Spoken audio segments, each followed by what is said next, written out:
Hey guys, it's Car from Car Cubes here, and today we're going to be taking a look at the Dayan Guhong V4M. Surprisingly, I've heard a lot of great things about this cube, and it only retails for $15, and in fact, it's so popular that the stickerless options are now sold out on the cubicle. So out of the box here, it just comes with the cube and also just a accessories box. I should mention that this is a reenactment of the unboxing, not the actual unboxing, so some of the details in here might be left out, but the unboxing experience should be similar. So in the parts box here, we just have a bag, which I'll talk about later, but it's very interesting, a pamphlet, and a screwdriver. Now this bag really reminds me of the bags that Dayan usually brings with their cubes. This one's just in blue, and then the other one's in black. I really like this Dayan bag a lot better, not because of its design, but mainly because of its aesthetics. I really like how the gray complements the blue. Here's a pamphlet on how to solve the cube, nothing important there. Here's a screwdriver, which is actually really nice. I like these Dayan screwdrivers a lot better than the other brands since they will feel a lot less cheap. Now on to some first turns of the cube. This cube felt really interesting, but also kind of bad at the same time. It had that crispy, clacky feel, and also a smooth feel at the same time. But it was also really bad out of the box. It was very loose, and it actually popped a lot. And it was actually so loose that you could fit 2 thumbs inside of the cube, which was pretty disturbing. Now, going on to the piece structure here, the edge isn't really anything to write home about. It's just basically a standard torpedo, 2 tracks, and also some wavy lines in the top, which I'm going to guess are for some lube. Other than that, I'm pretty sure that it's pretty good. The corner's basically the same thing, just with some wavy lines at the top for some lube, if I had to guess. For the setup of this cube, I just used some piece lube and some simple tensions. To lube this cube, I used my standard formula of Angstrom Gravitas, DNM37, and some silk. I also add some Dignitas just for some extra control and smoothness.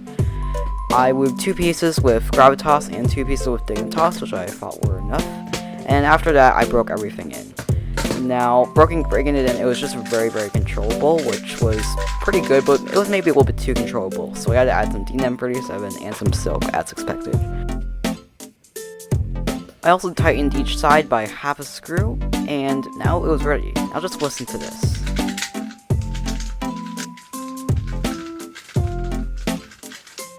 I know it's a very subtle difference that you might be able to hear, but the cube definitely was a lot more smooth. It didn't really feel as crispy as out of the box. It really reminded me of the Dayan 11 Pro, which was a lot crispier, but it still retained some of the characteristics of the Guhong. It was crispy, but very smooth. Now, I think that the Guhong might be a little bit better, but I'm not sure. Maybe the Guhong is better because of its smoothness, or maybe the Dayan's better because of its crispiness. I love the crispiness of the Dayan 11, but we can only test this by doing some solves. So let's just head straight there into a few seconds. Camera work, do your magic. Now, if I said the feeling of the Guhong V4M was basically the same during the testing stages as it was when I was solving, I would be lying to you. This cube was below average, let's say, when I was solving.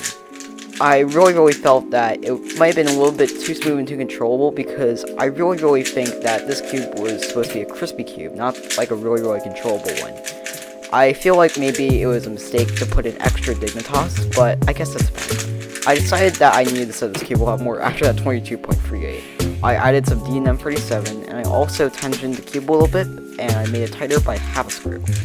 After that, things started to change a little bit. I got an 11, which you can see right here, which I thought was pure luck, maybe because it was shaped and really nice up to well. Or maybe it wasn't. Maybe this cube was really good, but just with some right to that. Then something clicked into my brain a little bit.